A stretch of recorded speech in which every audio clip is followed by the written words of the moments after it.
गणेश हर हर महादेव। मासानम मार्गशीर्षोहम। तो कुछ कुछ जगह पर जैसे पूर्णिमांत मार्गशीर्ष माह का आरंभ हो चुका है और अमावस्यांत अभी बाकी है। फिर भी उसके विषय में कुछ कुछ जो हमारे शास्त्रों में ही भगवान के द्वारा है, कुछ कुछ विषयों पर जो कथित है वही आज मैं आपको श्रवण करवाऊंगा। अगर आपको यह विषय वीडियो पसंद आए तो लाइक करें, शेयर करें, चैनल पर नए हो तो सब्सक्राइब कीजिएगा। भगवान कहते हैं कि देवकी नंदनम कृष्णम जगदानंद कारकम भुक्ति मुक्ति प्रदम वंदे माधवम भक्तवत्सलम। जो संपूर्ण जगत को आनंद प्रदान करने वाले तथा भोग और मोक्ष देने वाले हैं, उन लक्ष्मीपति भक्त वत्सल देवकी नंदन माधव को मैं प्रणाम करता हूँ। इस मार्गशीर्ष विषय के बारे में पूछा था, माह के बारे में पूछा था। तब भगवान ने कहा था कि जो कोई भी पुण्य करने वाले मेरे भक्त हैं उन्हें मार्गशीर्ष माह का अवश्य व्रत करना चाहिए, क्योंकि यह सदैव सदैव ही मुझे प्राप्ति कराने वाला है, मेरी प्रीति बढ़ाने वाला है। जो मनुष्य मार्गशीर्ष माह में प्रातः काल उठकर विधि पूर्वक स्नान करता है, उस पर संतुष्ट होकर मैं अपने आप को भी उसे समर्पित कर देता हूँ। जैसे उन्होंने एक कथा भी श्रवण करवाई कि इस पृथ्वी पर महात्मा नंद गोप सर्वत्र विख्यात थे। उनके रमणीय गोकुल में सहस्त्रों गोपकन्याएं थी। उन सबका चित्त मेरे स्वरूप में लग गया। तब मैंने उन्हें मार्गशीर्ष में स्नान करने की सलाह दी।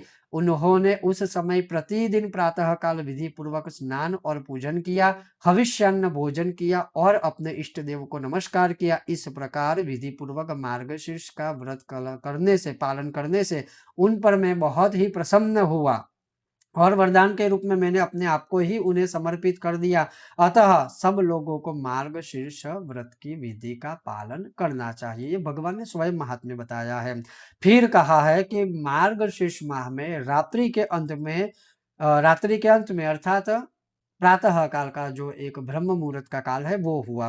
विधि पूर्वक आचमन करके अपने गुरु को नमस्कार करे, आलस्य छोड़ करके मेरा चिंतन करे, मेरा स्मरण करे, अपने इष्ट का स्मरण करे, भक्ति भाव पूर्वक सहस्त्र नामों का पाठ करे, मौन होकर के फिर अपना मलमूत्र आदि त्याग करे, फिर दंत धावन आदि करे, तुलसी के जड़ की मिट्टी को उसके पत्र के साथ लेकर के मूल मंत्र ओम नमो नारायणाय द्वारा अभिमंत्रित करके अपने शरीर के अंगों पर लगा के फिर स्नान करने से जो है वह उसको गति प्राप्त होती है, मोक्ष पद की प्राप्ति होती है। तो यहाँ पर भगवान ने स्नान के विषय में इस मार्गशीर्ष माह के महात्म्य के विषय में बताया, जो मैंने आपको श्रवण करवाया। कहते हैं कि जब स्नान करते हो तब मौन रह करके गंगा जी का स्मरण करना चाहिए, या गंगा आदि जितने भी पवित्र जो तीर्थ है, सारी नदियों जो महानदियां है उनका स्मरण करते हुए स्नान करना चाहिए।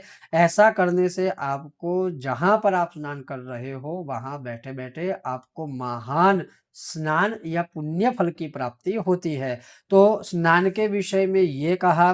फिर इसमें ये कहा है कि अगर मृतिका आदि स्नान करना है तो मृतिका आदि का स्नान जो है उसके विषय में भगवान क्या कहते हैं कि जब आप स्नान करते हो, भगवान कहते हैं कि जब आप स्नान करते हो तब अपने शरीर पे जो आप मृतिका अर्थात मिट्टी आदि लगाते हो तो वो 3 बार, 5 बार, 7 बार आप लगा सकते हो। अगर तालाब, नदी आदि तीर्थ जल में स्नान करते हो तो 3 बार, 5 बार या 7 बार नदी में डुबकी लगानी है, गोता लगाना है और उस समय पर अपने शरीर पर जो मृतिका आदि है उनका लेप करना है। वैसे इसमें संस्कृत श्लोक में लिखा है कि अश्वक्रांते रथक्रांते विष्णुक्रांते वसुंधरे मृत्तिके हर में पापम यन्मया दुष्कृतम कृतम ऊर्ध्रुताशी वराहेण कृष्णेन शतबाहुना नमस्ते सर्वभूतानां प्रभा वारणी सुव्रते, प्रभवारणी सुव्रते। वसुंधरे अर्थात हे मैया, तुम्हारे ऊपर अश्व और रथ चलते हैं। भगवान विष्णु ने तुम्हें अपने पगों से नाप लिया था। मृत्तिके, मैंने जो दुष्कर्म किया है उस मेरे सारे पाप को तुम हर लो, हर लो, हर लो। उत्तम व्रत का पालन करने वाली देवी, जैसे अरणी से अग्नि प्रकट होती है उसी प्रकार तुम समस्त प्राणियों की उत्पत्ति का अधिष्ठान हो। तुम्हें सैकड़ों भुजाओं वाले वराहावतारी भगवान विष्णु ने एक कारणव से जल से ऊपर निकाला है। तुम्हें मेरा नमस्कार है, तुम्हें मेरा नमस्कार है, तुम्हें मेरा नमस्कार है।